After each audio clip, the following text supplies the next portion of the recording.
For more on the climate change debate ahead of the upcoming UN General Assembly, we're now joined by Prabhat Upadhyaya, the Senior Policy Analyst on Climate Change for the Worldwide Fund. Prabhat, a very good evening to you. Thank you so much for joining us. Welcome to the Globe.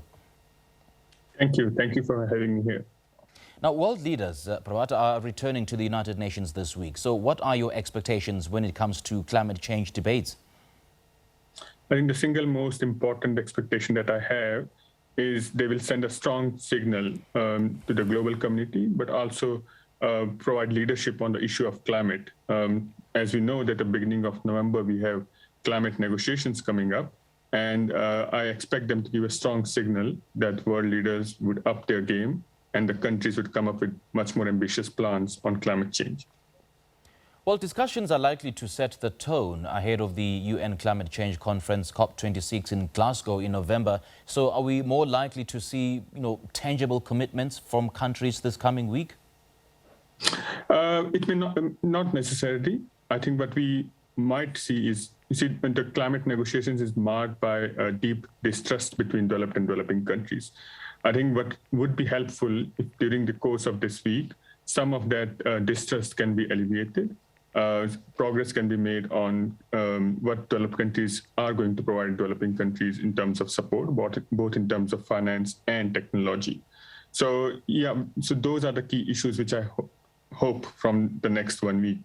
In addition, a couple of important announcements, particularly, for example, the US and EU have come together to announce that they're going to reduce their methane emissions by 30% in next 1 decade. So I think more signatory to that announcement and similar strong signals I am expecting from this meeting.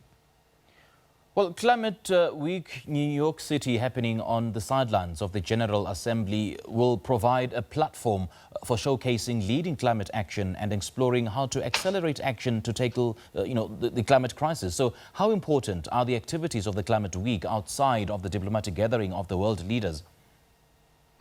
I think every action, I think this is important. So particularly in this year, that in addition to the COVID crisis, we have seen a number of climate impact events, right? So whether it be floods in Germany, whether fires in Canada and US. So it has been clear that, that climate change is not only going to impact developing countries, but also developed countries. And more importantly, that even developed countries can't defend themselves against the wrath of climate.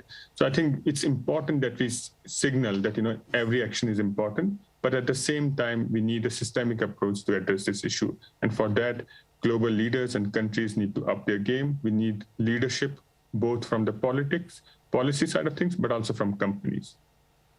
Now, as things stand, the world is not on track to reach the temperature goals of the Paris Agreement. I mean, we need a 45% cut in emissions by 2030 to reach carbon neutrality by mid-century. But today's data implies an increase of about, 16% in emissions in 2030 compared to the 2010 level. So what needs to drastically happen, in your view, to reverse the effects of climate change? I think what you just pointed out for the audience, it's very clear that we are going in wrong direction. And not only going in wrong direction, but we are going in wrong direction at a very fast pace. So we really need to reverse it. So what really needs to happen now is we need to wean ourselves off our fossil fuel addiction as soon as possible. So we need to stop making investments in coal, gas, and oil. And we need to start investing heavily in renewables. So that's very straightforward. Then we also need to increase awareness about energy efficiency, not only in South Africa, but in a number of countries. So I think that is a low-hanging fruit that not enough is talked about. And then in addition, we need to think very carefully about what lessons we can take forward from the COVID crisis, how much of travel is necessary, what we can do in the daily lives, like, working from home, etc. So I think these are various issues at various levels. We need to act globally in cooperation with other countries, but also nationally and then locally in individual capacity. Are the leading economies of the world doing enough in the fight against climate change? I mean, given how it's always the poorest of the poor nations who always feel the brunt of the climate change effects? Not really, no. I think it's very clear that there's no single country which is doing enough. A recent analysis by Climate Action Tracker shows that if they assess different countries, then only one, that's Gambia, they're doing sufficient to address climate change.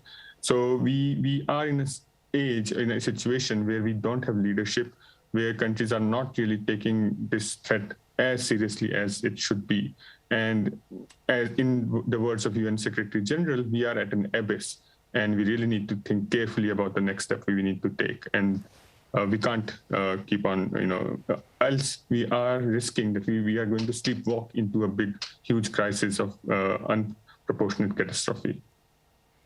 So do you think there is a level of accountability for countries and governments to abide by, the promise of the Paris Agreement?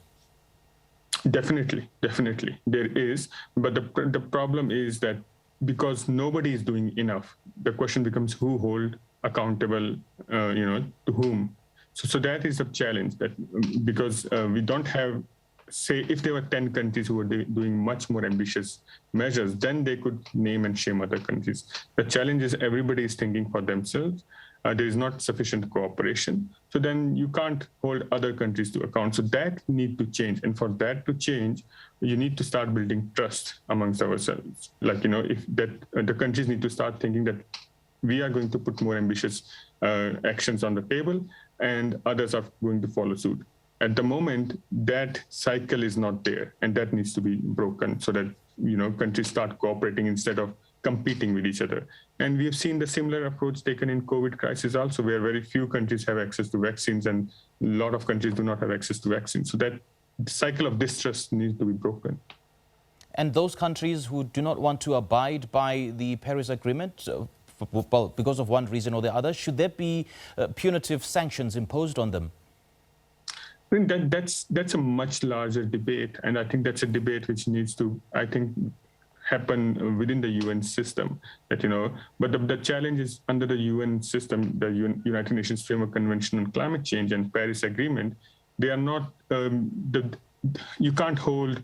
You can just name and shame. You can't put sanctions on a country, right? So because it's by consensus, and the agreement doesn't necessarily has teeth. So that's something which countries really need to think carefully about, that how are we going to hold ourselves accountable? And I hope, as we are running out of time, countries start taking that seriously. But I think more than that, we as citizens need to hold our government and companies into account as well.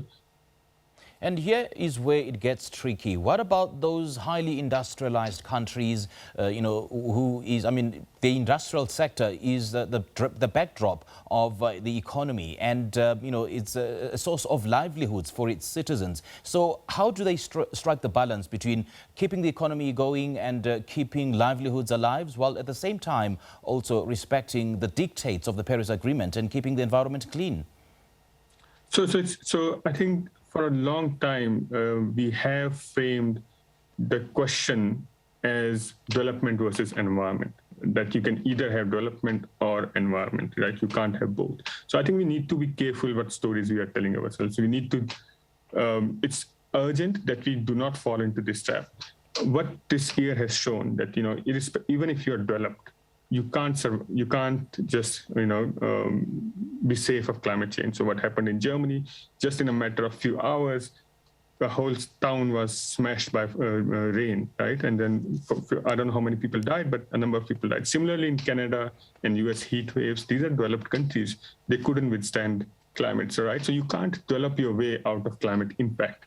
So to see that, we can develop and then we will address climate or environment issues, that's not going to happen. We need to reframe this whole debate and find a way to address them simultaneously, because the impact, due to impact of climate, most vulnerable people are also going to get impacted seriously.